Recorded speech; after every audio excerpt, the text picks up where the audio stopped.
আমি ডাক্তার ফজলুর রহমান সহ ঢাকা থেকে কেন্দ্রীয় নেতৃবৃন্দ জামায়াতে ইসলামী তৎসঙ্গে আজকে যারা ঠাকুরবে এই জনসভায় উপস্থিত হয়েছেন বিভিন্ন জেলা থেকে জামায়াতে ইসলামী ছাত্র শিবিরের নেতাকর্মী সহ আমার জামায়াতে ইসলামীর পক্ষ থেকে সবাইকে আদাব নমস্কার স্নেহ শুভেচ্ছা ভালোবাসা সহানুভূতি জানিয়ে অভিনন্দন জানিয়ে আমার কিছু কথা আমি বলব।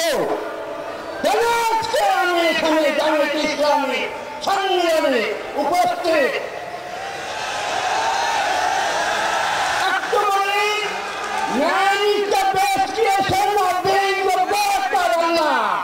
He has given us something qualities, samarthan, honesty, truthfulness, kindness. এরকম অনেক হাজার হাজার মাননীয় গুণাবলী কথা আছে।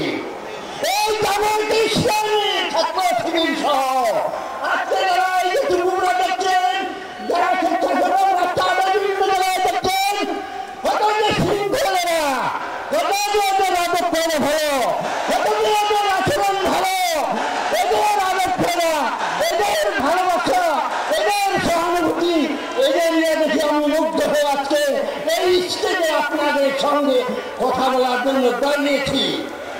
ভাইয়ের আমার, আপনারা অবাক হবেন না, হিন্দু মানে আমি কেন, আমি জ্যোতিষ মাস্টার চ্যালেঞ্জ করে কথা বলেছিলাম, বাংলাদেশে যত নেতা কর্মী আছে, মন্ত্রী এমপি থেকে শুরু করে যতরকম, আমি মনে হয় এই যে সংস্কার কথাটা আজকে সারা দেশব্যাপী ডক্টর সরকার সহ বহু জ্ঞানী গুণীরা নেতারা সংস্কার কথাটা কিন্তু কেউ বুঝাই দিতে পারছে না। বুঝেছেন না? আজকে এই আল্লাহ তাআলা যে নামেই দেখেন মুসলমানেরা আপনার 99টা নাম, হিন্দুরা 108টা, এরকম বিভিন্ন ধর্মের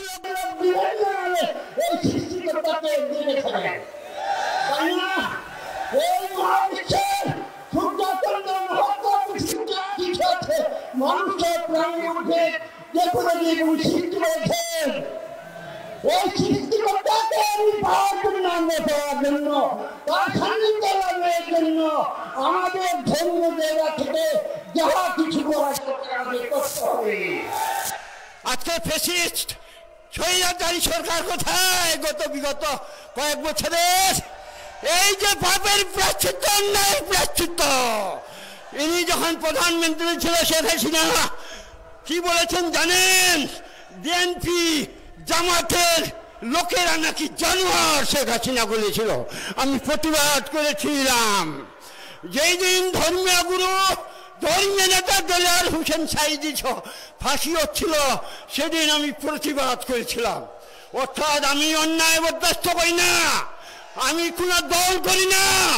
আজকে শুধু এখানে ডিক্লার দিতে চাই, ঘোষণা দিতে চাই, জামাতের আদর্শ, জামাতের সততা, ভদ্রতা, নম্রতা, এই মানব গুণাবলীর জন্য আমি জামাতে আজ থেকে ডিক্লার দিচ্ছি, আমি আজ থেকে জামাতের দল করব। কথা বলতে গেলে অনেক 1-2 ঘন্টা লাগবে।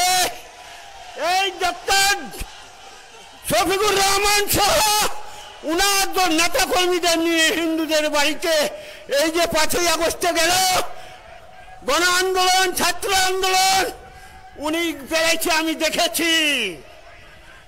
গত দুর্গাপূজায় এই যে আমার মিজানুর সাহেব আসছে, দুর্গাপূজাগুলোতে উনি বেড়াইছে, আমি অন্য কোনো দলের লোককে দেখিনি। যাই হোক, কথা বললে আমার বহু লাগবে, বহু সময় লাগবে। অনেক বক্তা আছেন, তারা কথা বলবেন।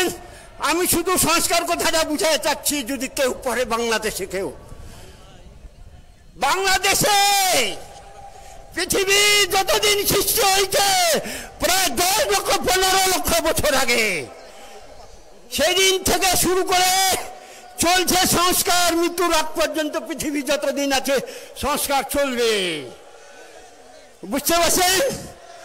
আজকে জেনে রাখেন, আমরা এই জামাতকে সরকার গঠনের জন্য চেষ্টা করব। তারা কোনোদিন দুর্নীতি করেনি, ঘুষ খায় না, অন্যায় করে না, অবিচার করে না, অত্যাচার করে না, হিন্দুদের তো দূরে থাক, খারাপতি করে নাই। শেষ করছি, সবাইকে ধন্যবাদ, খোদা হাফেজ, সিনাসিস, ভালোবাসা, প্রণাম, শ্রদ্ধা, নমস্কার, আদাব জানিয়ে আমার